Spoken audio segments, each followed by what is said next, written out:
The Hog Sty is brought to you by TicketClub.com, your one-stop shop for live events nationwide. Whether you're looking for game, theater, or live performance tickets, don't sweat it. TicketClub.com has you covered. So make sure you're going there for all your live entertainment needs, and make sure you're clicking over to them from the banner at the top of thehogsty.com.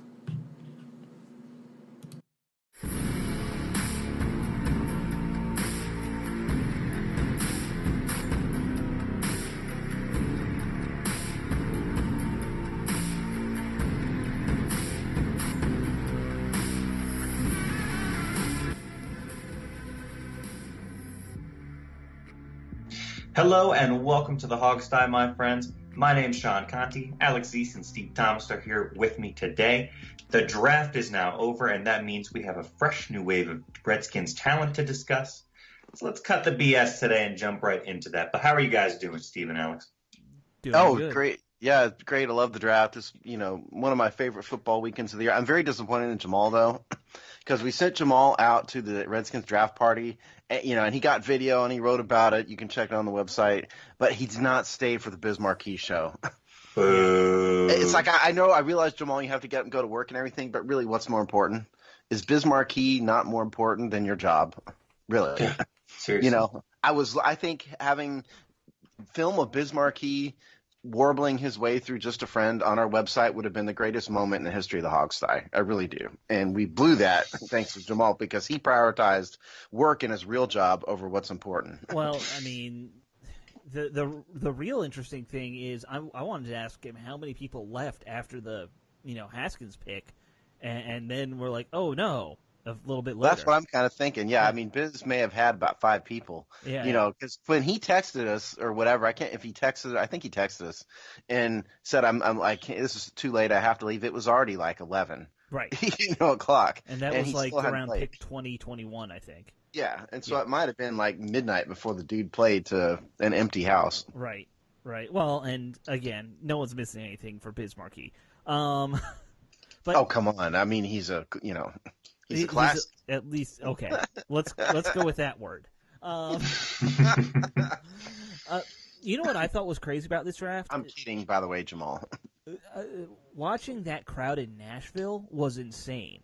Crazy, dude. Yeah, they said 200 to 250,000 people were on the street in Nashville for the draft. It's raining, by the way. They're all out there. Well, speaking from an inside source in Nashville, which is my mother. Yeah. They were immensely irritated that the NFL has been in Nashville all week, and she was talking about some statue that the NFL moved. And I said, look, they don't care about your statue. It's completely irrelevant. They'll move whatever statue. They'll rebuild statue if they have to. It does not matter. This is the biggest moneymaker of the year for the NFL outside of the Super Bowl. And I think that the people who are not NFL fans in Nashville are more than ready for everybody to leave. Well, that much I can assure you, at least from my mother. Like the idea that many people showed up for it, like because it's been big in other cities since they've been doing this whole rotation thing. I don't think anybody's ever come close to 250. No, but Nashville's a real party town, and so really, you can combine the party stuff.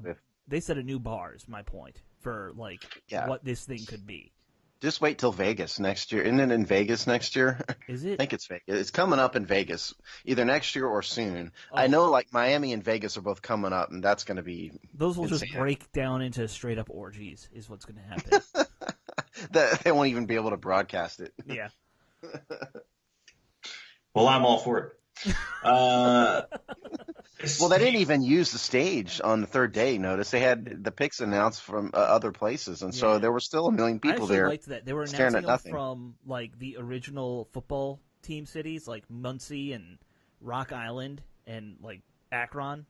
Well, I love like the mayors of those towns that felt the need to do it instead of coming up with somebody more interesting. The mayor or the city manager has to do it as if anybody cares about you. Right, some old fat dude in a shirt. Yeah. Come up with somebody interesting, at least. Do you think anyone interesting has come out of Muncie in a long time? Well, no, but then, put like a Make-A-Wish kid up there. Let him do it. Okay. Or her. All right. Somebody, I'll go with that. That'd be for it. Nobody wants to see the mayor, No one wants to see the mayor. Well, speaking of draft stuff, since obviously that's going to be most of our episode today, didn't we have a poll along draft line, Steve? Oh, we did. Okay, you want to do that now? Okay, the poll.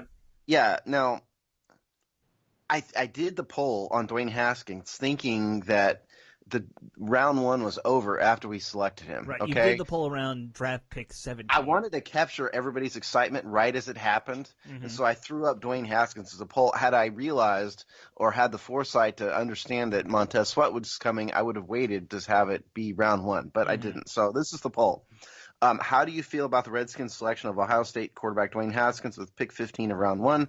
The other thing I did wrong in this is I usually do these for 2 days. Right. I only did this for 1 day because I just blew it. So it doesn't matter. we got a lot of response. I saw number wise. And... Yeah, we got a lot. It would have been twice that had I waited 2 days. But maybe. So anyway, so that's the question. And so the 4 choices we could have done were great pick, good pick, meh, or terrible pick. So those are the 4 choices. So as we do always and every week for these polls, we will guess to see what the public thought, and then we will take. Let's save our views until we go to Haskins. Yeah. We're going to do a whole breakdown, right? Yeah. So let's save our but guess to see what the public felt about the draft of Dwayne Haskins. Alex, you want to start? I think the public went Tony the Tiger style great. Okay. I think the public went good, and I also will say good. Well, Sean, congratulations, Sean. You kept up your streak of never knowing what the public would actually want. Thanks, ladies and gentlemen. Love you. Alex is right. No, they went full on great pick. By a vote of 49%, the voting public thought it was a great pick. Wow. And this, again, about half of these votes came the next day after everybody's slept a little bit and thought about it. Right. So I think the public legitimately thinks it's a great pick. It actually went straight down in order. Great pick 49%, good pick 33%, 14% went meh, and a crazy 4% said it was a terrible pick. I don't know how you get to terrible pick on that. I really don't. I mean, what do you guys? Some people just can't stand pocket quarterback. I don't know. Burnt out on the rotation of quarterbacks. That's what that is. Burnt out on the new guys in the quarterback position. I guess. We actually did not get a ton of comments. I'll read a few of them here. I was a bit surprised that more people didn't comment on this, but that's all right. Scott G, who is at 20GDog, writes, it's a good pick, but it could become a great pick if he becomes a franchise quarterback for 8+ years. Fair enough. Sure. Matt Martin, who is at PSU Dad 22, wrote horrible. Matt, I don't know how you get to that. Maybe you're rooting for Trace McSorley. It says you're a PSU dad. I don't know. He's got to be one of those fix the O-line types. I guess. Those people hated the idea of a quarterback. Anyone who wanted to, guard or tackle. Which I don't. Yeah, and we've talked about this. I don't quite get your logic either, people. But here's one of those guys, Chris at IHYTPSSPD. I don't know what that means, but he writes, if they address the offensive line, this will be a decent pick. If they don't, it won't matter who's behind the center by week 9. I mean, people, our offensive line isn't that bad. Yeah. Does everybody not realize spot where we need to upgrade. Yeah, I mean, we're not the Cardinals, for God's sakes. Reginald T. Skinner, who's wrote in on some of these before, wrote, I'll warm up to it. Needed defense. TBH. What is that, to be honest? Yeah, needed defense, to be honest. Right. Okay, so just your average fly guy who writes in for almost all of these, he had a picture that is – I have to write this in family-friendly terms. It's a South Park image of – I don't know. I've never watched a moment of South Park, okay? Oh, I know exactly what this is going to be. Okay. So it's a guy in a green shirt sitting in front of his computer with white stuff all over him. Let me say it like – fluids on him. Yeah, okay. And his point obviously is that he's, excited about, about the pick. So that's his vote or comment rather. Here's one. Gabrielle Wood. Definitely voted great. It's a great pick. And now I'm going to make a request to our fans. Send in more pictures that we have to have Steve try and describe. Yeah, and you guys know me. I don't like describing stuff like that either. So you're putting me in an uncomfortable situation. That's the fun. Okay, of course, I could have skipped it too, mind you. It's all about the show. Gabrielle Wood, who's at GCH Wood, writes, I don't trust any Urban Meyer coach quarterback to be great. I hope Haskins can change my mind, but for now the pick is met. That's fair. Yep. I mean, Urban, that's not – that's I don't trust any Urban Meyer coached player not to go to jail, frankly. I mean, that's another point. Yeah, I mean, don't forget Terrell Pryor was the quarterback at Ohio State. Yeah. Okay, last one here. Tyler at AKA Clutch wrote absolute steal. So that's comments for this week. Thanks for everybody who voted.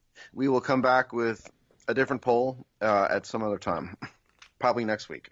Yes. Awesome. So the fan base is feeling good. Dan Snyder got what he wanted. And again, the percentages were over the course of a day, and it started out as a big, great vote, and it ended up as a great vote. I don't think that percentage would have changed if it were a month. I think overwhelmingly fans, they're going to love this pick because, one, you didn't trade up for anything. Right. You just kind of sat there, let things happen. You suckered the Giants into taking Daniel Jones, which... that might have been that alone was worth it, to make them think that we were going to trade up for Daniel Jones, and they had to take him at number 6. I don't know why they thought that. Who knows if the Redskins did anything to make the Giants believe that? Dave Gettleman might just be a lunatic. Well, there were plenty of rumors about the Redskins trying to trade with the Jets, right? We heard rumors on Thursday of the Redskins wanting to trade up, trade down, wanting Haskins, Locke, and Jones, and Will Grier. There was a fist fight in the office about who was, who should be the quarterback. Every rumor that could have happened happened. I legitimately think at this point that the whole thing where it was like, oh, the team and the front office divided, I think that was all smokescreen. I really do. I think this was who they wanted all along. I think so. I think you're right. From an overall perspective, my thoughts on this draft is kind of generally, I always try to not be overly positive, unreasonably positive about these drafts, because the truth of the matter is some of these picks are going to make it, some aren't. Some are going to be, we'll have 1 or 2 10-year players, and then we'll have some players that never see the field. That's just history and reality says that, okay? But that having been said, I thought they did a good job of trying to fill some needs and holes. They were never going to fill every hole in 1 year, and if you thought that, you were not being realistic. That having been said, I probably would have tried to draft a safety over one of these 2 offensive linemen. Like Deontay Thompson lasted way longer than he should have. I probably would have made an effort to grab him, I suppose, in there somewhere. But generally speaking, they drafted – a big wide receiver, a little wide receiver. They tried to fix the O-line. They obviously got the quarterback. And then the back of the draft guys are sort of crapshoots. So I thought it was a good draft overall. They didn't do anything outrageously stupid. They didn't draft people that are just they absolutely don't need. Bryce Love was the only one that I kind of shook my head at. But Bryce Love. The upside there is incredible. Right. Yeah. I get it. I just thought it was a bit strange, but I get it because of who it is. Yeah. So that was my sort of overall general thought. I don't know. I don't think I have anything to add to that. I think you're pretty dead on. Please do, because we have an hour, so please add to it. Okay, well, I'll say that, the Haskins pick on its own would have been a great first round. That they only traded a second-round pick to move up back into the draft in the first round to get Sweat. That could be the steal of all steals, because you guys know how high I've been on him. Yeah. If this health issue that scared a bunch of teams away is nothing, then you got a top 10, probably elite level pass rusher for just a second round pick. That's not a bad deal. Oh yeah, absolutely. He's a great compliment on the other side. He's faster than Arakpo ever was, and he's got the physical ability of Ryan Kerrigan. So he'll be our number 1 pass rusher for a long time. Yeah, I like Alex said, I can't really add too much to that. I think overall the picks we made sense. I probably would have picked a linebacker where we picked Bryce Love. Steve, so it's funny you pick him out. But overall, I think they pick need positions. They pick decent players. I think this is one to get excited about. I actually have a lot of excitement for our round 5 pick. I can't wait till we talk about that. Okay. But with that, if you guys want to jump on into it, we can do it. Yeah, absolutely. Well, Dwayne Haskins, obviously the Redskins' number 1 pick, pick 15. He was my number 1 quarterback on the board. I had him ranked over Kyler Murray for a variety of reasons. I think Haskins is a much safer pick than Murray was. Murray's got a lot of risk factors. I get it. He's excitement and electric and all that, but give me the pocket passing quarterback, the tall, classic pocket passing quarterback every day, all day long. Stats wise, I mean, Haskins' stats are just freaking unbelievable. I mean, just insane. 70% completion percentage, 54 touchdowns in his career, 50 last year, alone, 8 Well, interceptions. that was really all he had. Let's be honest about Haskins, right? He Yeah. had 1 year. Yeah. Yeah, no, he did that have is 1 the year, one absolutely. big risk about him is he Oh, was, absolutely. yeah. I mean, he's only played 22 games, and he only started last year, so that's a risk. He's young, Sure. so that he's from the area, so that like the guys on TV were talking about having his entire family around, in Maryland may not be a good thing, who knows? I mean, I get their concern. I think it matters as to what kind of person Haskins is personally, how he deals with it, Mm-hmm. But I mean, from a stats perspective, dude's off the charts. What I saw about him, well, tell you what, Alex, you wrote the big column about him. You want to talk about what you wrote? And I kind of disagree with some parts of your conclusion. The thing I wrote about him was I think now that you've got a guy, you've got to kind of design your whole offense. And I think you should do this with every quarterback. Every time you draft a quarterback, you have to kind of redesign your offense to fit what that quarterback is good at. And, for a long time, our offense has kind of been focused on 2 tight ends, a lot of dink and dunk passing with Alex Smith and Kirk Cousins, who play it safe. Haskins is the opposite of what they do. He is a downfield, vertical, a lot of deep ball touchdowns, and that's where he, got all his stats. Was he had 3 receivers who all ran a sub 4 or a sub 4 40 time. Yeah. So it was a lot of vertical passing when he was in Ohio. I think that the Redskins would be smart, and I think they made a great move later on drafting one of his, receivers in this draft. But they'd be smart to kind of replicate some of the stuff he did well in college, and that would be more vertical routes, less of the stuff that we've been running, which is a lot of hitting the underneath guys, having one guy try and clear out space for them to pick up yards after catch.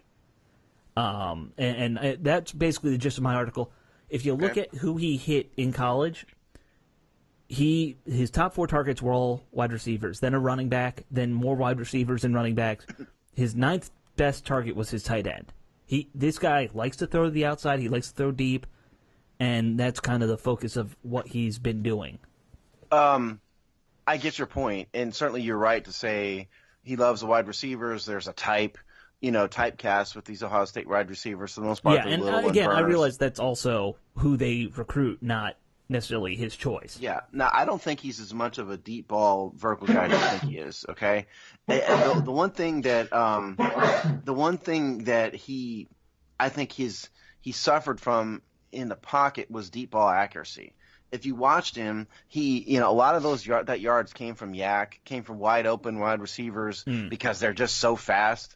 The one thing I thought he kind of suffered with, there's 2 things I thought he kind of suffered with. One was deep ball accuracy, and the other is when he has to move out of the pocket, his mechanics kind of go just a little bit, and that's when he started to get he's a bit definitely inaccurate. a traditional drop back in the pocket quarterback. Yeah, now he can move in the pocket. He's not mobile, but he can move in the pocket pretty well. Okay? More like he's Ben not Roethlisberger. People need to think of it. Yeah, maybe Brady. Brady steps up well. I'm not comparing him to Tom Brady, relax. But I think he moves in the pocket sort of like Tom Brady. But I don't think he's just like a Jason Campbell, air it out all the time, long motion, is going to, wants to throw 9 routes and post routes all day long. Because Ohio State didn't do that. Ohio State does throw a lot of underneath passes.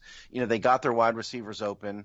They ran a lot of this mesh concept that the Redskins do where the receivers cross in the middle of the field. They did a lot of that stuff. He's got a very quick release. When things go well for him, protection's good. He can stay in the pocket. He scans a field really, really well, fast, gets the ball out really quickly. It's when things go awry in the pocket that he needs work. But I don't view him as an air it out all the time guy. I really don't. We can disagree on what we saw, and that's fine. That was my view. Sure. And I think the coaches are going to have to figure this out. I just think that if this is going to be the guy for the next 10 to 15 years, like we all hope, I think you are going to have to kind of build an offense to what he's good at. And I think he can be great in the West Coast offense. I think that. The nice thing about a West Coast offense is, generally speaking, it's very quarterback friendly. It's very easy to do the simple things that make the chains move. But I think he has the potential to be more of a gunslinger. So I don't know. Yeah. Either way, he's got a ton of arm talent. Yes, that's for real. I mean, he's got a ton of arm talent. I think it's very good that they picked up Terry McLaurin, and we'll get to him. But that's a built-in connection. Right. That he already has built-in chemistry. I think that's great. Yeah. Well, when we get to him, I want to actually ask a bigger question about that. But we'll get to it.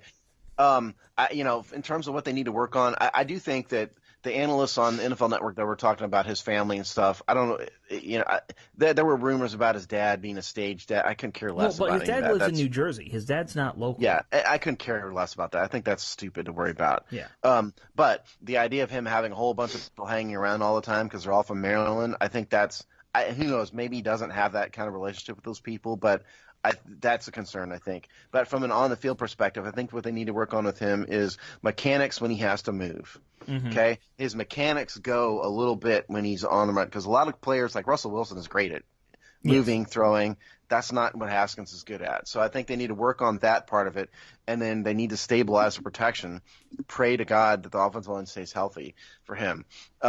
And then I think they need to work on his deep ball accuracy. And I think some of what goes for him is when he's waiting for these routes to open up, pressure goes, his mechanics go a little bit, and that's why he gets a little inaccurate. That's what I think. And let's be honest, there's no quarterback in the history of the NFL who's more accurate deep than short. Of course. That's just the way throwing a ball works. Now, in terms of next year, personally, I'm not in favor of throwing these guys out there to play them immediately. I mean, I would start Case, whichever is who. Yeah, pick I'm with Case you. or Colt. Pick one of those guys. I wouldn't start play Haskins until about mid-season. At least. Yeah. Just let him kind of get into. There's no. Why are you rushing? Yeah, you should always sit a quarterback. This whole play him week one thing blows up in your face more often than not. Yeah, because most of them aren't ready for it. Yeah. I think if you take a long view of these things, and Jay Gruden may not have the luxury of that, which is a problem, but if you take the long view, what you want is him to develop properly. And the only way to do that, to me, and I'm no expert, but to me it's to sit him, let him get integrated into the NFL, work him in slowly. To me, that's the better tact. But NFL teams today don't seem to do that, ever. Yeah. So. But again, look at Kirk Cousins versus Robert Griffin, who's had the better career. Look at clearly Cousins. Yeah, right. So clearly Cousins. I think Haskins is a very smart guy. He's well spoken. He's not a punk. He's not Jay Cutler. Did you watch any of him breaking down plays stuff that NFL Network and he's brilliant at it. Oh my God, he's good at that. Yeah. Here's why I threw it behind the linebacker versus in front of the linebacker. He's already knowing this stuff off the top of his head. I'm telling you guys, he sees the field really, really well. He does. And and he processes stuff really fast. So I think that's, I can't speak for everybody, where I kind of got suckered into Robert Griffin is, I didn't realize, because I didn't watch him closely enough at Baylor. And back then I don't think I was really good enough to know what I was looking at as much as I am now. He just doesn't process the field well. And that's, I think, health aside, from an on-the-field perspective, Griffin is so used to relying on his athleticism and extending plays and then just hoping somebody comes open and running. And that's the opposite of Haskins. Haskins sees everything really quickly, and I think those are the quarterbacks who succeed in the NFL. Well, now the one thing I did hear, I can't remember. By the way, I watched all three networks airing the draft at various times. I didn't watch a single moment of ESPN at all. I was cycling, so I don't remember who said this, but one person did point out that when he was in college, most of it's out of shotgun with Ohio State, and so you have to get him used to the whole playing under center thing, which I know that's pretty common now in the NFL. I can tell you from watching film on almost all of these draft-eligible quarterbacks, all of them play almost all the time out of shotgun in college. Yeah, that's what Haskins played a little bit more than others under center, but there just aren't any quarterbacks, basically. I shouldn't say any. There are very few quarterbacks that have very much experience playing. It's a common thing now. I realize that takes a year or two for them to adjust to, just in general. But the other thing they were saying was that a lot of what Ohio State runs is half the field read type stuff, where you're not reading the backside of each play. You're just reading. Yeah, I think he can though. I think he can. I saw him do it. But it's more. This is what they ran. Yeah, was the point. I mean, I credit Mark Bullock. Mark Bullock put a series of Twitter tweets out about this, comparing some Ohio State plays and formations to what the Redskins do, and there's more similarities than people think. Like Ohio State ran this bunch concept on one side, and then the single. And the Redskins love those. Yeah, and then the single man on the other side. And then you have again like the mesh concept or the four verts. I mean, Ohio State did a lot of the same sort of concepts as the Redskins do. So I think he fits better than people think. Absolutely. I think what Ohio State did with Haskins fits what the Redskins do better than people think. That's what I'm trying to say. Gotcha. So, thoughts? Awesome. Sean? Haskins? I would say I really agree with most of what you said. I think I'm a little bit more skeptical about the sample size than it sounds like you guys are. He had a really great year, but that's really what it was. He shows great accuracy and arm strength, so that's definitely true. But Steve, like you said, he sometimes runs into pressure if it gets two in his face and he's getting battered around. So that would be the one thing to look out for. But overall, you can't hate this pick very much. Highly touted prospect here for obvious reasons. Yeah, I mean, all the negatives I just pointed out about him are just for the sake of pointing them out. This is a good pick. Yeah, that's fair. And I'm just so happy that they didn't draft Daniel Jones in round 1. Yeah. I don't think Daniel Jones is a terrible quarterback. I mean, and the Giants fans are ready to throw themselves off the Brooklyn Bridge. I realize that. I don't think Daniel Jones is terrible. I just think he's not a first-round pick. He's not a horrible quarterback. He's a mediocre quarterback. No, he will be either a bottom-tier starter or a very long career backup kind of guy. That's exactly what he's going to be. And so, I mean, congratulations to the Giants for screwing it up royally. And to the extent, like you said, Alex, to the extent that Redskins did some, smoke and mirrors magic to make that happen, great. Yeah. Congratulations. Is it an IQ thing with Jones? Is he a high IQ guy? Yes, he's very smart. The thing about Jones is his college quarterback, David Cutcliffe, is very highly respected by NFL circles for some reason. Well, because his two previous guys were both named Manning. So yeah. And so he's very respected. Daniel Jones knows Eli to some extent or another, but kinda already looks like Eli, even sort of looks like Eli, yeah.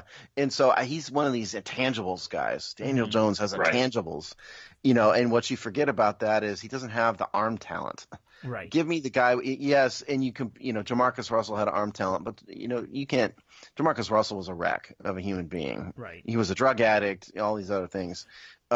Give me the guy with arm talent for Daniel the most part Jones over the has guy that's like Colt McCoy level talent, which you can get by with. But this is why Brett Rippon didn't get drafted. I mean, I know Redskins fans loved him because of his name and everything, and were saying you draft him in the 3rd or 4th round. But the God's honest truth of the matter is Brett Rippon does not have the arm talent, and that's why he didn't get drafted.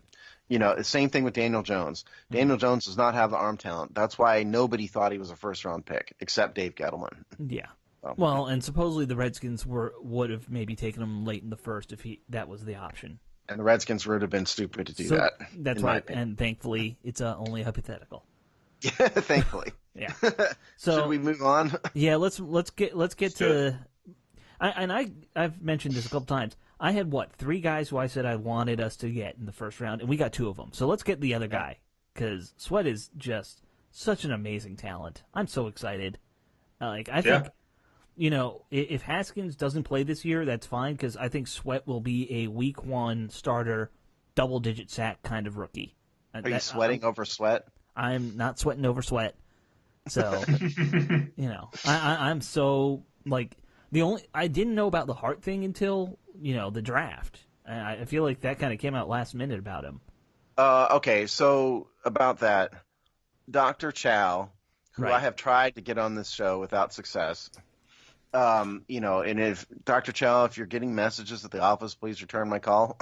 But he wrote about Sweat's heart problem in the San Diego Tribune because he's based out of San Diego. And the gist of it is that Dr. Chow thinks he should be fine. You know, that the Redskins may need to take a few precautions about him. You know, they need a defibrillator around in case something happens, but they have that anyway. And the part and parcel of it was that Dr. Chow says he should be fine and have a long career. So, you know. So even if he has a heart condition, it should be okay. Right. And he's saying that he doesn't have anything. It was just a misdiagnosis. Well, and Chow didn't really go that far. Yeah. You know, he just said if he has this at I'm this saying level, he Sweat should was be fine. claiming that it's No, I know. Yeah. I mean, I know. So either way, we think based on between Sweat himself and Dr. Chow that this shouldn't be much of an issue. Now, if you go back to the combine, Sweat absolutely annihilated the objective measurables portion of the combine. Right. Just like crazy, insane. You ran 4.4 speed, 4.4, a legitimate 4.41 40. Right. Which is just, I mean, God, that's unbelievable. That's faster than one of the wide receivers we drafted, and it's as fast as the other. It's significantly faster than most of the other wide receivers we have. I mean, he was at one point in time before Terry McLaurin got drafted. Montez Sweat may have been the fastest guy on the team. Right. You know? Right. I And mean, McLaurin on a bad day might still run a 4.41. So jumped a 36-inch vertical leap. Now, bear in mind, you know, Sweat is 6'6", 260 pounds, okay? So he's built like Julius Peppers, running a 440, jumping 36-inch vertical leap, you know, 10.5 in the standing broad jump. I mean, it's just mind-boggling how good he did in the objective measurables part. So what's great about Montez Sweat to me, the Redskins finally drafted a speed rusher. Yes. Thank God. We broke type. we Didn't bring in another Trent Murphy. Well, you know? And what but we'll talk about him later. I think what is also going to be interesting about him is you brought him in the first round, so you have 5 years with him under a rookie contract, which will be reasonable. This still gives you the chance to keep Kerrigan around for the remainder of that contract, and you're not breaking the bank on your pass rushing. You know, because we had that couple years where we were paying Kerrigan and Arakpo big contracts, and you know that hurt the rest of the defense in a way because you couldn't afford to fill out the roster properly. So this gives you 4 or 5 seasons where you'll probably be able to have 2 really good pass rushers as 1 and 1A. Yeah, I mean, Sweat is very experienced. Yep. You know, just as his bit of his background, he was originally at Michigan State, played 1 game in 2014, redshirted 2015, ended up at a community college, and then transferred to Mississippi State for 2017 and 18. So he's played a lot of college football. Yeah. You know, he's been around a long time, 27 games, had 23.5 sacks. Last year, he was a second-team All-American, 12 sacks. You know, and this is in the shortened college season, you know, so he's averaging basically a sack a game. Yeah. And in the SEC, where that ain't easy. Yeah, exactly. He's in the SEC. He's, you know, at Mississippi State, good team. It's not Alabama, you know, and so he's making, you know, I mean, he's not getting a bunch of sacks because they're surrounded by a bunch of other All-Americans. That's my point. Right. I mean, I just think it's great. I think if you give him a time to develop and get better, I think Sweat is going to be the number 1 pass rusher on the team, not Ryan Kerrigan. Yes. Soon. I mean, just also age-wise, Kerrigan's over 30. He's going to start to slow down at some point soon. You know. Yeah, so. I mean, but even put Ryan Kerrigan at his prime, and then I think Montez Sweat will end up. Well, like I said, I think he's got the physicality of Kerrigan, but he's got more speed. So, you know. A ton more speed. Yeah. I mean, it's just to me mind-boggling that you have a 6'6" defensive end who's running front five legitimate 4.4. Our front 5 is just going to be sickening to watch if it gels together like it should. I mean, think about this. You know, you got Ryan Kerrigan, John Allen, Deron Payne, Matt Ioannidis, and now Montez Sweat. Right. I mean, you know, we've got the makings of one of the best defensive lines in the league. If everything goes well, people stay healthy, and it kind of gels. Mm-hmm. I mean, that could be the strength of the defense. It will be. I'm not even saying that is going to be the strength of the defense right there. Right. And I can't say enough for how much I think this is a pick where you are taking a little risk because you're always taking a risk, but like this is a guy who could be one of those gold jacket level talents. If you look at the raw numbers, and you know, people always talk about that's what you want in the first round. You want to take a risk on a guy who you think could be a gold jacket guy. I mean, I think they absolutely did the right thing in trading up and grabbing this guy. Yeah. We can always trade back next year and pick up a second rounder if we need to. Yeah. What do you think it means for a guy like Ryan Anderson and his playing time? I mean, Ryan Anderson to me is a run stuffer.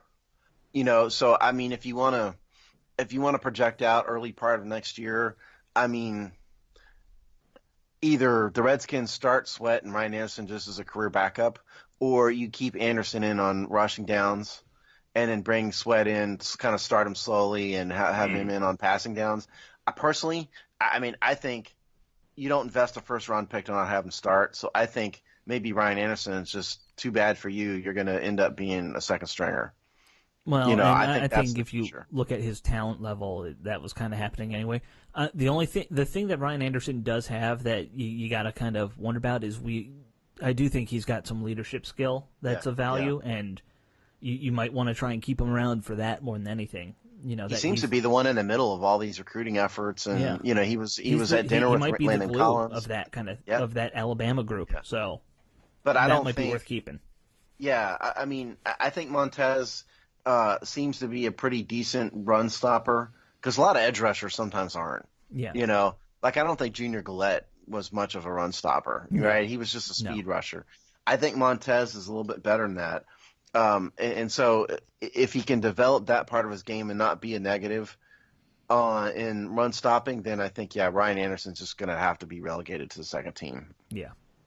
So makes sense.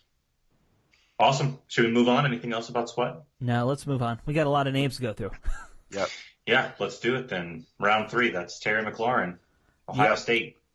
Okay, so Terry McLaurin, 6 foot, 208 pounds, ran a 4.35 40. He was obviously from Ohio State, one of Dwayne Haskins' receivers. Not his favorite receiver. Paris Campbell was probably that. Yeah, but he went in the second round, so couldn't get him. Right, yeah. McLaurin jumped 37.5 inches in the vertical, at the combine, so he's an athlete. He's not known to have a burst and acceleration and agility that matches his long speed necessarily. And so I don't think – when I looked at him, I immediately said, okay, slot. Slot guy, especially if he's doesn't quite have the acceleration that would match that 4.35 speed. Mm-hmm. Now, Jake Gruden in the presser said that they're going to try him on the outside and the slot, both. Now, you got Paul Richardson, who's definitely not a slot receiver. So I think what we may end up with is if McLaurin develops and ends up starting, we just may have – you may just have a couple 6-footers out there on the field all the time and just not have that big guy, possibly, at least in 2 wide receiver formations.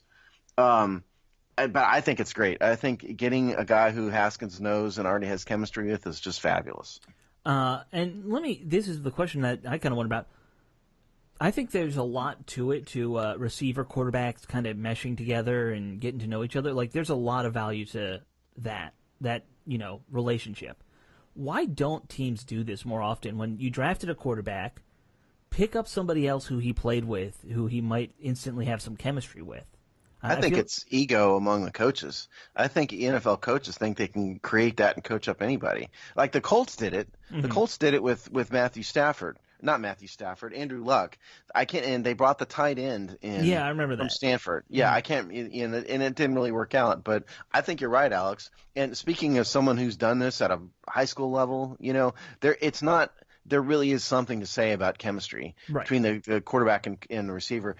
When you play with a guy and practice with a guy all the time and you know him real well, you just kind of know when he's going to throw the ball, where the ball is going to be, and it takes time to develop that, particularly at not my pathetic level, but at big time levels like this. Haskins, the idea that he would have somebody where, okay, he's running a crossing route, I know as soon as he hits this hash mark, if I throw it into this spot, he'll be there. You just kind of have a sense of things once you practice with these guys for a long time. Exactly. And again, that's just me observing it at my little tiny pathetic level. I think it's magnified dramatically once you get to their levels. So I don't understand why teams don't do this all the time. Like, I would say if every year you draft a quarterback, you should draft one guy he knows just to be. I just think it's a combination of ego and just the way the draft falls. I guess so. And I also realize sometimes – you draft a guy and there's not going to be anybody from his school. He might just be a quarterback with no-name receivers, That's what it is probably more often than not. In Daniel Jones' case, there was no, Duke receiver worth drafting, I don't think, was there? Well, stay tuned for that. Yeah. We're getting to our undrafted free agents. Right. Now, the other thing to remember about McLaurin is that he was an elite special teams performer, okay? Right. He's not – he didn't return a bunch of punts. I believe Jay Gruden said that he was their number one special teams performer on the board. Right. He was their top target. He's more of a gunner down the field he's a catcher gunner. Guy. That's what I'm saying. He's not a returner. He's just he's going to play teams, and they love him for that. So I think that's a big, huge added bonus because, the Redskins have lost some of those guys. Right. And we've been pretty good at that part of special teams lately, but you always need to keep adding those players because they don't stick around forever. Yeah, just generally speaking, the wide receiver core needed talent, and they needed speed. Like Trey Quinn, talented, he's not fast. And he's a Mr. Relevant. Anything he does is a bonus. Right. Josh Doxson, we've been there, with that. And he's not a speed guy really either. Robert Davis has speed. He's hurt, very hurt. Yeah. Cam Sims, big guy, not a speed guy. Right. Jameson Crowder even really wasn't a burner by NFL standards. He's fast. His thing was the quick get open ability. Yeah. Right. It wasn't speed, it was finding space. Even Paul Richardson, who is fast by NFL standards, he's not a burner either. Yeah. He's not running a 4.340 like McLaurin is. So they needed a guy like this. McLaurin in his presser said that he views himself first and foremost as a guy who can take the top off the defense. We desperately need McLaurin. Yeah, McLaurin said that about himself. And so, I think that's – if he can fill the Deshaun Jackson role, right? That just opens up the offense so much. So I'm excited. Even if he's not pulling in Deshaun Jackson numbers right away of like 1,000 yards, Yeah, and it's not fair to him to compare him to Deshaun Jackson. No. But we need somebody who can just be that, hey, 2-3 catches deep a game, flip the tables on the, on the field. Particularly now they have a quarterback. Who hopefully a nice young guy who has done it with them. Yeah. And yes, I know I just said that I think deep ball accuracy is a problem, but point is Haskins and McLaurin have a connection. They did do this in college. And when I say he's a bit inaccurate deep balls, I'm really being nitpicky, okay? I'm saying he still hit it like 50-something%. Yeah. I couldn't give you the percentage, but that's just me nitpicking over him. I thought Haskins was the best quarterback in the draft, so don't take that wrong. I'm not saying he's terrible at it. I'm just saying I thought that's one aspect he can improve. And having McLaurin around, it will be a big help with that because he knows him. Yeah, agreed. I think this is a home run hitter type receiver. Absolutely. And definitely. We need that. We need all the help we can get at receiver. Yep, totally agree. So that's round 3. Yep.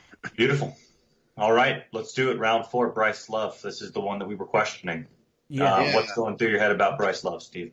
Well, remember that Bryce Love in 2017 was the Heisman Trophy runner-up, ran for more than 2,000 yards in a season, averaged 8.1 yards per carry in 2017. Everybody thought that he was going to come out in the NFL draft. Well, it turns out Bryce Love is a very smart guy, apparently wants to be a doctor after he is done with football. Love. Yeah, he wants to be Dr. Love. Calling Dr. Love, for those of you who know the Kiss reference out there. And if you don't, you're wrong. And by the way, just as an aside, that's the worst Kiss song they ever recorded. So I wouldn't want to be associated with that. Well, but if he's going to be a doctor, that's going to be his name someday. Yeah, Dr. Love. Yeah, and so, Gene Simmons. Okay, but anyway, Bryce Love. So he had all that going for him. Disaster struck in 2018. He did not have nearly as good a season in 2018. His yards per attempt went all the way down to 4.5 yards per attempt, which in college isn't that great. He tore his ACL. Yeah, I was going to say he got hurt. Yeah, it went, but he wasn't having a good season before then, okay? It wasn't – the ACL did not result in a bad season. The ACL ended a bad season. Right. So, both of those things combined to drop. Love would have been a upper first-round talent in 2017. All this other stuff dropped him down the 4th round. He's 5'9", 200 pounds. He's probably not an every-down franchise back because of his size. You have to think probably that maybe they're looking at him being the long-term replacement for Chris Thompson. Yeah, he's kind of a clone of Chris Thompson size-wise, isn't he? Faster though. Yeah. Yeah. Faster. Not to say Chris Thompson's slow, but yes, he's No, but yeah, he's much faster than Chris because Bryce Love has track stars in his family. yeah. His family are like elite sprinters, and so when he was healthy, he wasn't timed in the 40, of course, because he's has an ACL problem. But he's like a sub 4.40 guy. Yeah. He's in Terry McLaurin's range in terms of speed. So if he's healthy, I think he and Darius Guys can form a great tandem long term. I mean, that's kind of you got the big guy and you got the fast guy, 1-2 punch. And, I mean, there was some talk that Love might even be able to play this season. I don't know if you risk it. I think he's probably a pup candidate to start the season. Yeah, probably a pup candidate. I know he said on Twitter or on social media that he thinks he'll be ready for training camp, but I mean, what's he going to say? Yeah, what is he going to say? No, I'm not going to be ready. Right. Don't count on me. I think long term this is a great pickup, man. Like, because this means you've now drafted two guys who have shown in college they can be feature type backs. Love might be smaller, but he could still get you 1,000 yards as a sub. And in terms of what happened last year at Stanford, I mean, to be perfectly honest, because that's what we do here, I didn't watch any running back film at all this year because who knew that they were going to draft a running back.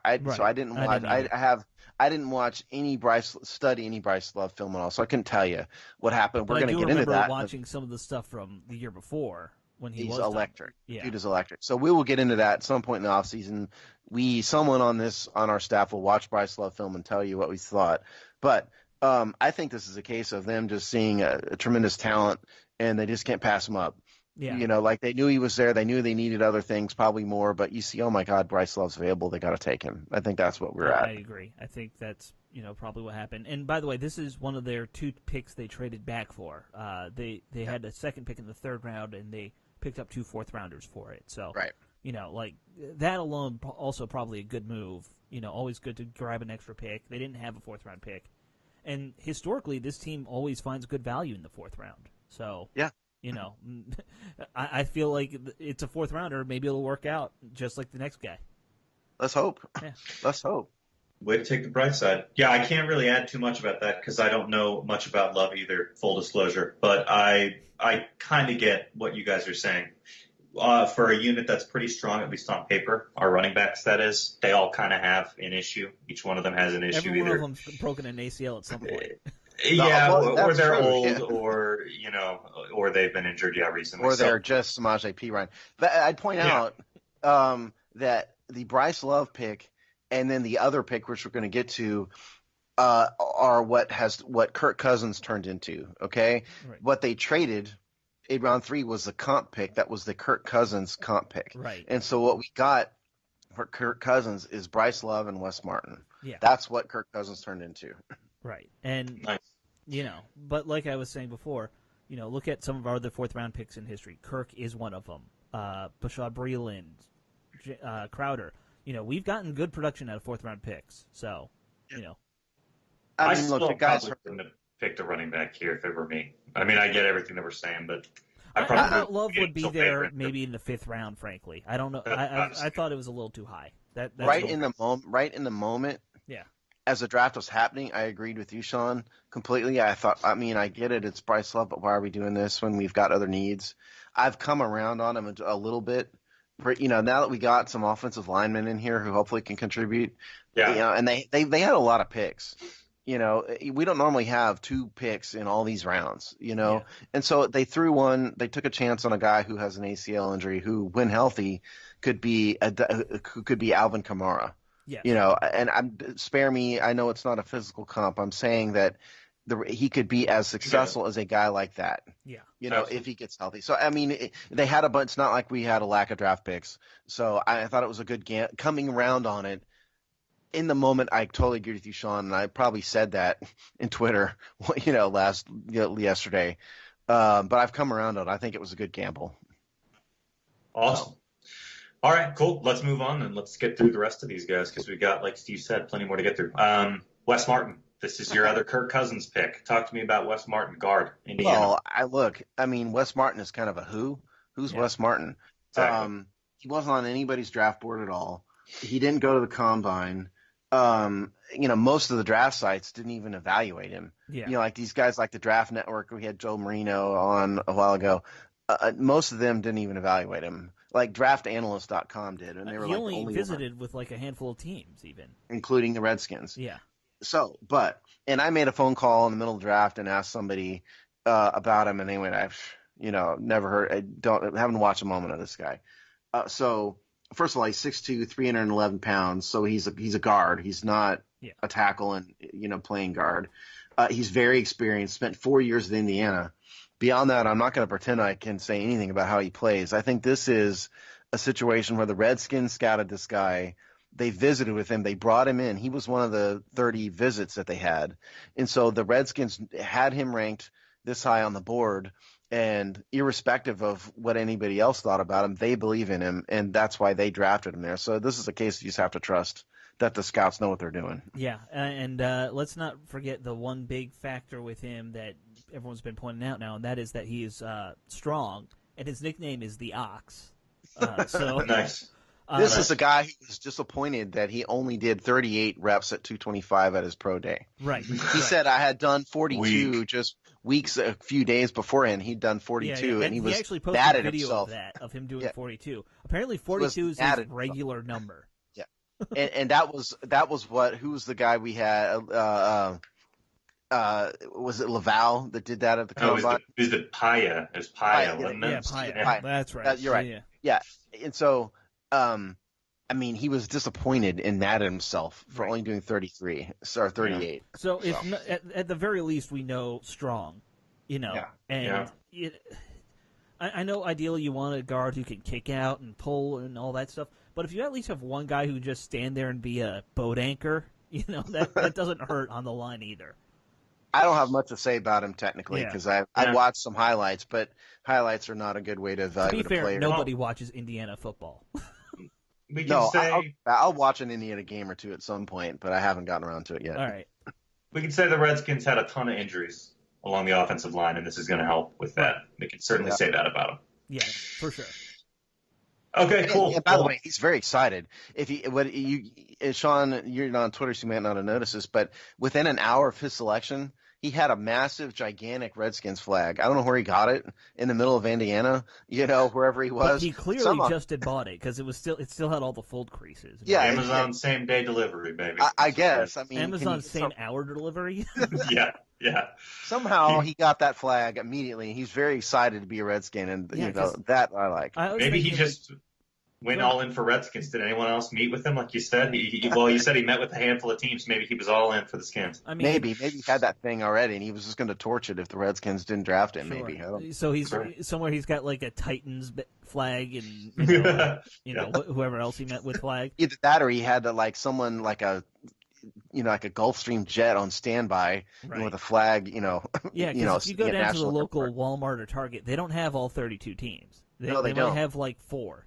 They have it in Washington area, in the D.C. area, but not in Muncie, Indiana. But like in D.C., you'll find the Redskins, the Giants, the Eagles, the Ravens, the Cowboys, and the Steelers. That's about it. I guess in Indiana, you're not finding that. Yeah, I don't know what you find in Indiana. So however Wes, if you're listening to us, and you probably are because you're very excited, yes. However you got that flag in there, I was very impressed. However you made that happen in an hour, I was impressed. Right, and a hat. Let's not forget he also had a hat. Yeah, because again, you can't buy the hat in at your local sporting goods store in the middle of the Midwest. Well, there might be a Lids. Lids usually has everybody. That's true. Okay, so he could maybe make a trip to the mall real fast. But the flag, I was impressed. That was dumb. Maybe dumb luck. I don't know. And he's got a glorious beard. Yeah, he has a glorious beard. Yes, I'm envious of the glorious beard.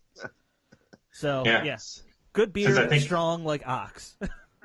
Listen, from a serious standpoint, the Redskins are pretty good at finding unknown linemen. Yeah. Recently, Chase Rouillet was a guy we went, who's Chase Rouillet? And he's obviously panned out to be, a starter. Yep. So, I think he can, and he's got one of the better offensive line coaches in Bill Callahan. So I think there's reason to be hopeful, even though nobody knows who he is. Yeah. So that's, I guess, what I can say about him. I agree. I think there's upside, and it's a guard, so that helps. But we should move on to the next. It made me feel much better about drafting Bryce Love when they grabbed a guard right after him. Yeah. Yeah, well, let's talk about this next guy then. Keep your positivity about the offensive line picks going for this next one, which is Ross Pierschbacher. I Yes. believe Pierschbacher. Okay, so Ross I Pierschbacher. yeah, I mentioned this sort of at the top of the show as one I wanted to talk about. So Yeah. I didn't know much about him throughout the season. I don't follow college as closely as you guys, but I got a buddy who's a huge Alabama fan, and Pierschbacher gets his absolute stamp of approval. So not only was he the center at Alabama for he was the captain of the team for like 5 years, Mm-hmm. which included some extremely impressive runs because it's Alabama and it always does. But this guy has the total endorsement of Alabama fans. I'm most excited about this as sort of like a sleeper pick that people haven't been talking about. Strong center, versatile, big guy, captain of the team, heart and soul of the team, smart dude. This sounds like a great value pick. Yeah, Well, listen, he's a 4-year starter at Alabama, and that doesn't happen very often. That's right. Alabama is a run team first and foremost. They are not a sling and all around the field. The heart and soul of the Alabama program are their offensive and defensive lines. The Alabama offensive line has made a whole lot of running backs look a lot better than they really are. yeah. Pierce Bacher is right in the middle of it. Mm-hmm. I think it's kind of funny they drafted somebody from Alabama again, but the truth of the matter is this guy probably was a good pick Well, at Dan was probably Alabama getting the side. shakes by the 5th round, so he's like, I need my Alabama fix. Yeah, I mean, what is he, the 52nd Alabama guy they've Just about. Yeah. We're well into the double digits at this point. I mean, if you want to talk about his I've got a typo. I hate it when I make typos in these articles I publish. Oh, well. I wrote 4 of them in like 3 hours, Yeah, so forgive me. Steve fixed his typo. Sean, you brought up that he's a team captain. This is something the Redskins do a lot of. Somebody pointed out that, he was a team captain. I believe Martin was a team captain. Love was a team captain. All their top picks tend to be guys who were team captain, high character players. High character guys. They have to offset the Reuben Fosters and Monte Nicholsons of the world. Right, exactly. The scum, they have to balance out the scum with the others. You really need like a 5-to-1 ratio to get that balance right. So, all these guys we're drafting tend to be team leaders, team captain types. So, and I'm gonna surprise me. I'm going to get criticized for calling Reuben Foster scum now. You watch, somebody's going to write in and say I'm being unfair to the guy. He's a saint. Yeah. No, he's not. No. What I was trying to say about Pierschbacher was, if you want to talk about objectives, he ran a 40 and 5.2. Who cares? Really, that's about in the ballpark for offensive linemen, so who cares? The short shuttle, a little bit more important, 4.7 seconds. Again, that's kind of right in the ballpark. I'm with Sean. I think this is a great pick. Will he be a starter? Will he be a starter? Who knows? Sort of unclear. Yeah. Yeah, unclear, but I think it's certainly a great gamble. And if you can gamble on big-time offensive linemen from big-time programs, good. Yeah, well, and he played a lot of left guard. We needed help on the interior line, and now we've gotten 2 guys, and it's like, well, how can we play six linemen, maybe? Well, they're both versatile, so wherever a spot opens up, we could potentially slide them in. I think that's the key there, is they're both Well, versatile. I think also Chase Rie could be a guard, okay? I mean, Chase Rie has played guard, and I think most analysts, because again, I'm not going to pretend to be an O-line expert here, but from what I have read about him, most analysts view Pierschbacher as a better center than guard, okay? Mm-hmm. And so if the future here is Pierschbacher, it just project out 3 or 4 years, Pierschbacher as a center, Rie, or maybe Wes Martin is the left guard, and then you got obviously Brandon Scherff on the right. I mean, that may be the future. Yeah, it might be. And, you never can have enough decent linemen. So, that's always clutch. Yeah, and I don't have anything to add to it. Awesome.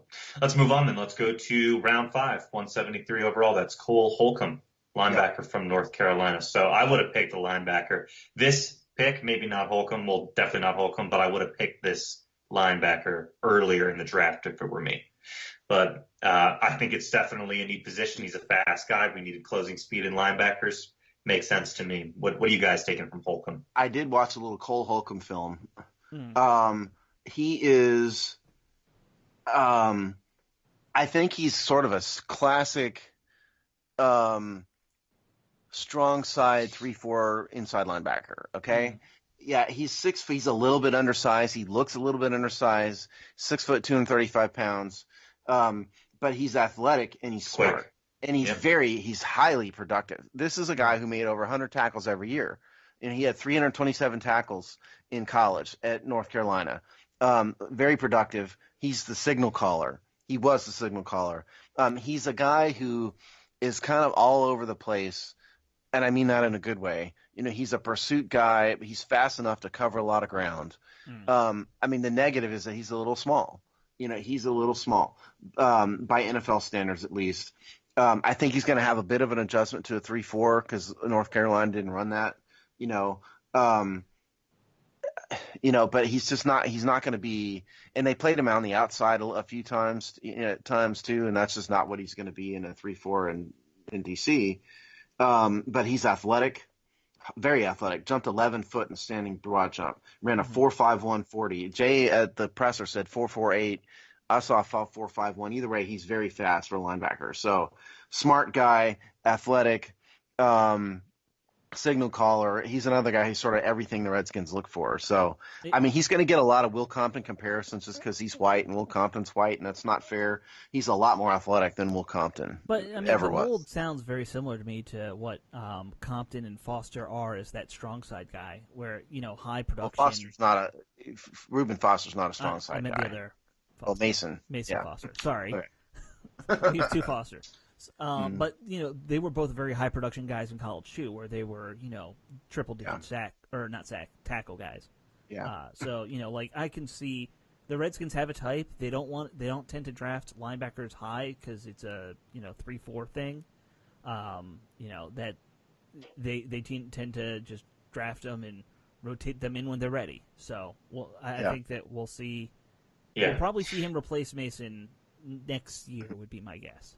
Yeah, that's the thing is there's nobody who's a linebacker on our team that's a sure bet, and this doesn't really clarify that situation, but it's more depth and rotation. We and have who some knows? interesting linebackers behind Foster and Foster. Some interesting skill sets. Yeah. Hamilton's kind of like that safety turned linebacker. Well, he's another guy who's a bit small. Yeah. He's another guy. So he's still I think 240. I think. Yeah. I mean, but these guys are a bit short. I think Hamilton's 6'1". Yeah. Holcomb is only 6 foot. I mean, that's their negative, is size, I think. But you could do worse than bringing in a signal calling 3-year starter, productive tackle machine, who's fast. Yeah. You can do worse than that. So I think it's a good pick. For where they got him, and it's not like you guys said, it's not like the linebacker core couldn't use an infusion of talent. No, it could. Absolutely. And depth it always helps too. Yeah. Well, speaking about units that need infusions of talent, we went wide receiver again for the next pick. That's Kelvin Harmon out of NC State. Mm-hmm. So, is this our next home run hitting downfield threat? Destroy defenses kind of guy? No, Steve, say it ain't so. No. That's not what he is. That's not what he is. This guy is more of your classic Doug Williams pick at wide receiver, where he loves the bigger guys, the more physical guys. He's going to be kind of like Josh Doxson, a 50-50 ball. He doesn't separate. He just makes plays over the corners. All my dreams. Yeah. First of all, Kelvin Harmon was rated much higher than a 6th-round pick by most people. He dropped for some reason, kind of. Yeah, he really dropped for some reason. He doesn't have athletic measurables. It's not going to blow you away. He ran, 4.6 40. His vertical leap is only 32.5 inches, which by NFL wide receiver standpoint, perspective, it's like is me not jumping good. almost. No, it's a lot NFL higher wide than receiver you. standards. It is. Yeah, okay. Yeah, it's a lot bigger than Alex. So he's not going to go up and get the contested. No, but what balls. what I think his future is, well, he's very physical, okay? He's very strong, it's a very strength physical. Thing. He'll outmuscle them for it. Yeah. So he'll get a lot of penalties for our team. I think what Harmon is going to be, I think he's going to end up being the X receiver that is the possession, move the chains guy. I think that's what you can see in Kelvin Harmon. Now, I mean, he does have kind of a history of letting the ball get into his chest a little bit in terms of catching, and so that's a problem. You're going to have to coach that out of him. But he's a highly technical, advanced route runner too. And so those are the guys that Jay Gruden likes. He loves people who are good, advanced route runners. Can we say maybe he's a Ryan Grant type? Yeah, but he's a lot bigger and better than Ryan Grant ever was.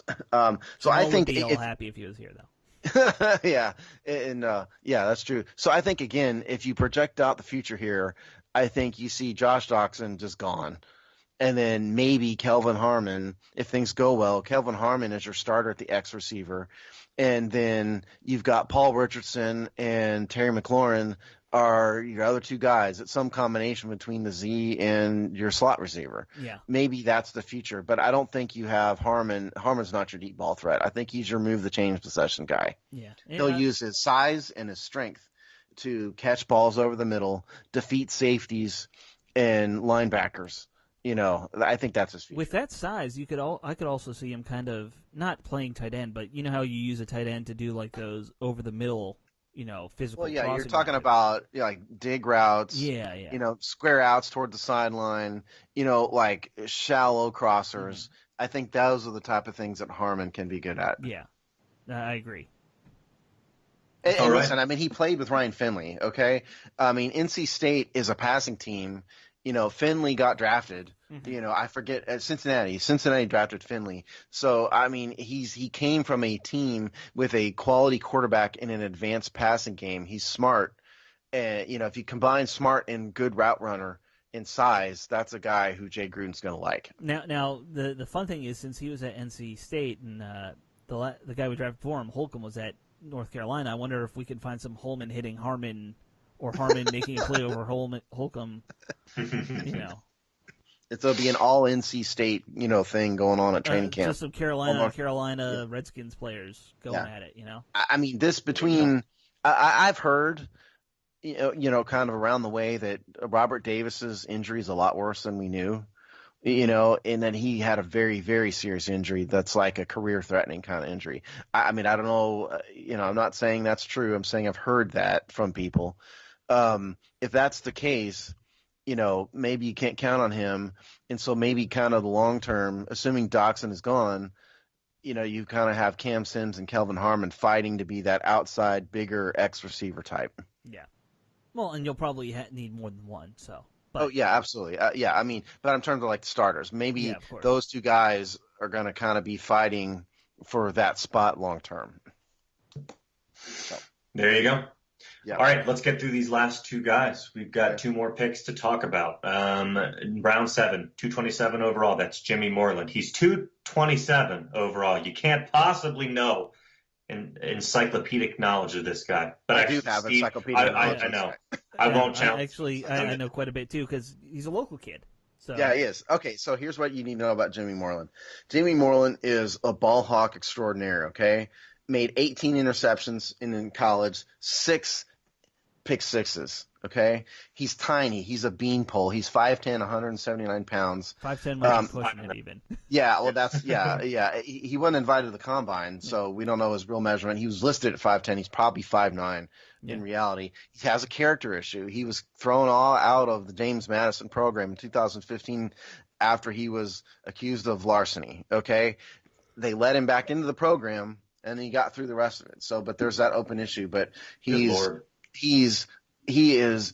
very, very, very developed ball hawking skills. That is his skill. Ran a 4.44 40 at his pro day, 39-inch vertical leap. So he's athletic.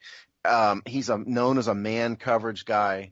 First and foremost, pretty developed IQ. He's just too small to be an outside boundary corner. Okay, mm-hmm. He can't cover the Cam Simses of the world. So you got to think if he pans out, you're looking at him as the slot guy, maybe dime back of some kind. Yeah. I mean, he's slot guy, nickel guy. That's I think what his future probably is. Yeah, what can you really say? He's coming from a team that doesn't get a whole lot of pro players. A lot of pro players don't make it. He's small. He's weak. Sounds like he's got good. From JMU, or one of those guys. Yes, he was from James Madison. Yeah. Yes. Yeah, but who in the last 10 years? Yeah, not many. No. Not many. I mean, yeah, no, what can you say? It sounds like he's got good intelligence and good instincts, but, he might need to work out a little bit. But hey, we need cornerbacks, and there he is. Well, So, we're talking, seventh round picks. So, yeah, can't expect. There's no 5-star players in the seventh round. Yeah, listen, I mean, it's if he pans out, great. You can't expect him to. And I realize I'm like the teetotaling goody two shoes around here.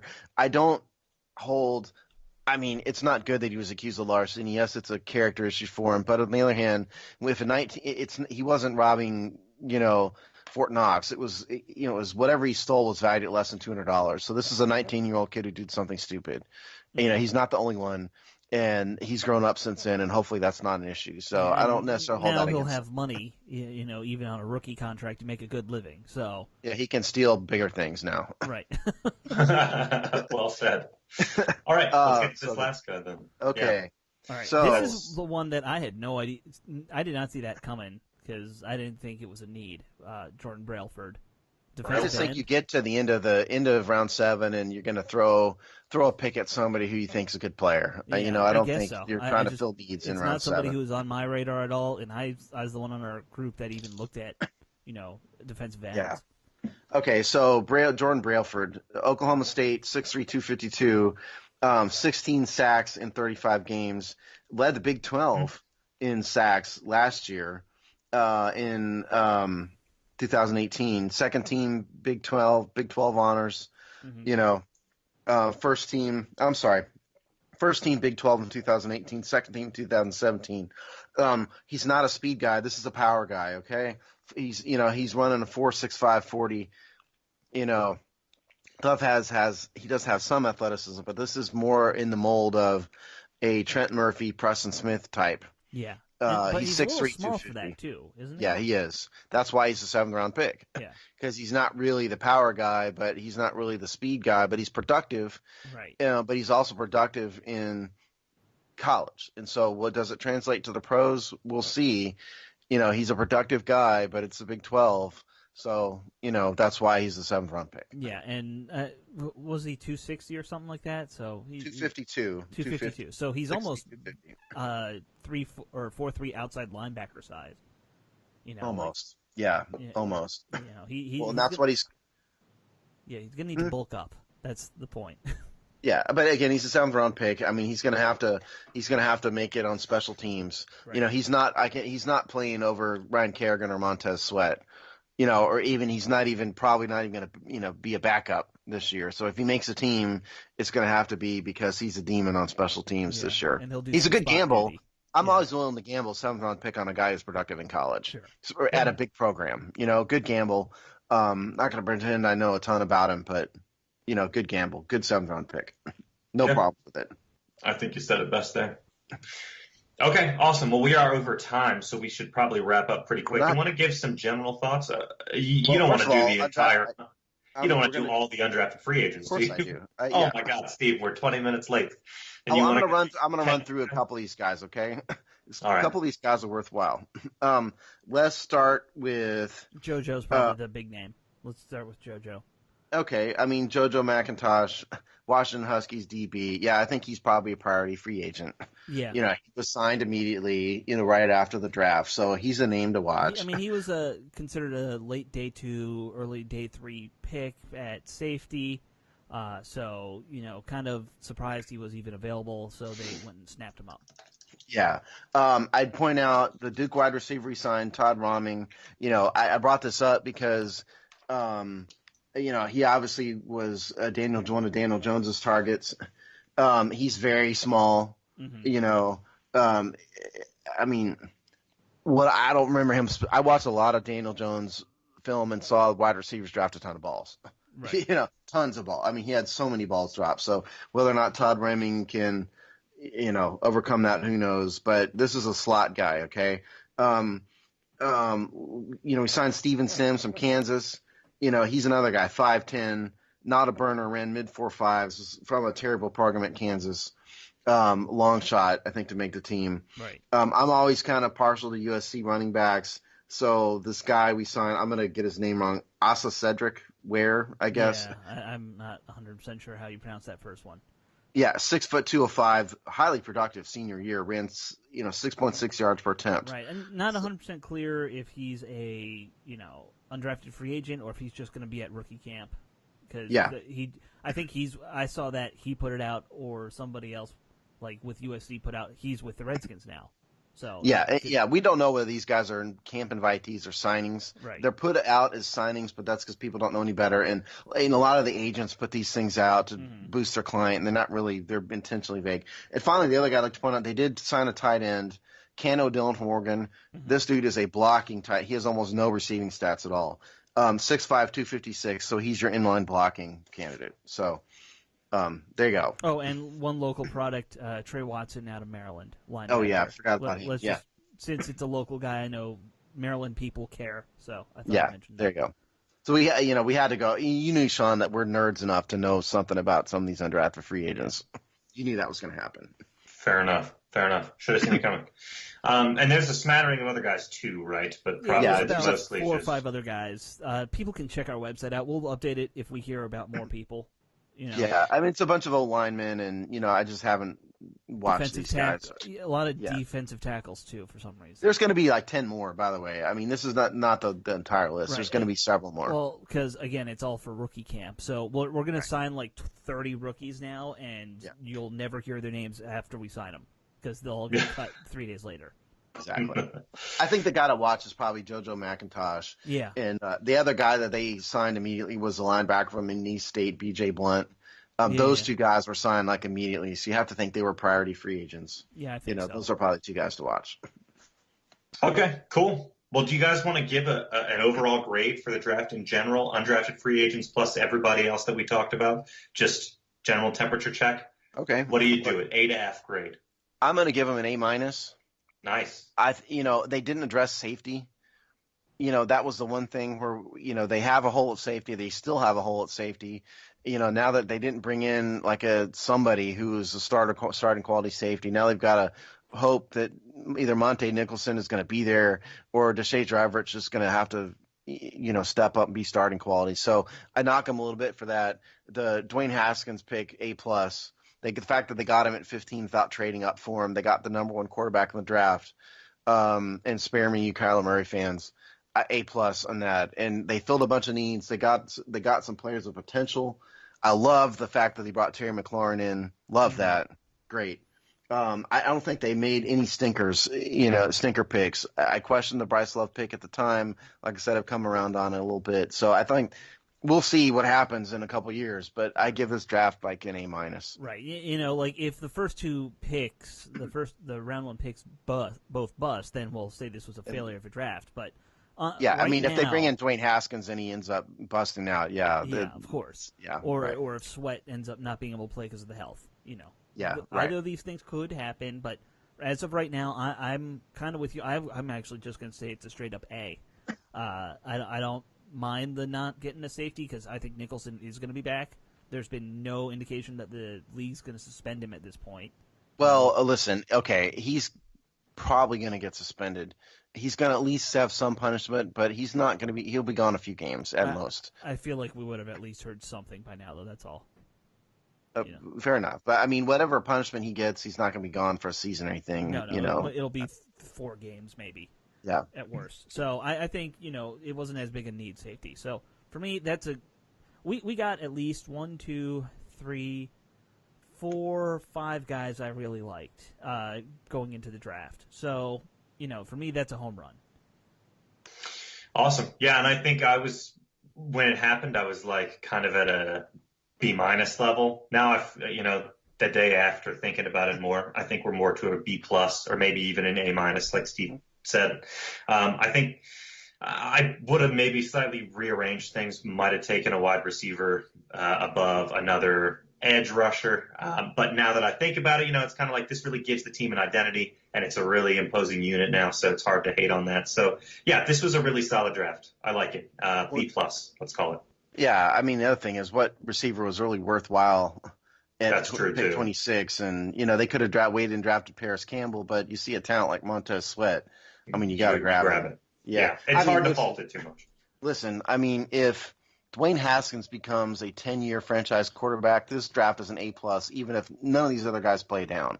Right. If the Redskins finally find a franchise quarterback after what seems like decades, that could be you could truly argue that Joe Theismann was the last franchise quarterback they really had. By the way, both wore number 7, so Yeah, I don't care so much about numbers; it's totally irrelevant to me. But I think people do. There already was a rumor that Joe Theismann's telling him to wear number 7. Joe Theismann tweeted out something to the effect of "Welcome to DC. We're both number 7s," which is like an implicit approval of him wearing 7. Yeah. That's where that comes from. So I think no matter what else happens, if Dwayne Haskins pans out and is who we hope he's going to be, this draft is an A+, no matter what. Yeah, there you go. I think that, and I think I get the feeling at least 3 of these guys are going to be really good for us. At least you got to think. I think it's unless Montez Sweat's heart is a problem. You got to think he's just not. How does he fail? I think he's got the biggest chance of success out of anybody in this draft. I think he really does. It's absurd. Of the Redskins picks. Yeah. It's absurd. Yeah. All right, cool. Well, we will leave it there then on that note of positivity. But obviously, there's much more about these guys coming as we continue to analyze them. We have training camps coming up, all kinds of awesome things as the offseason rolls along. So much more to come on all these draft picks. This has been the Hog Sty, and we'll see y'all next time right here.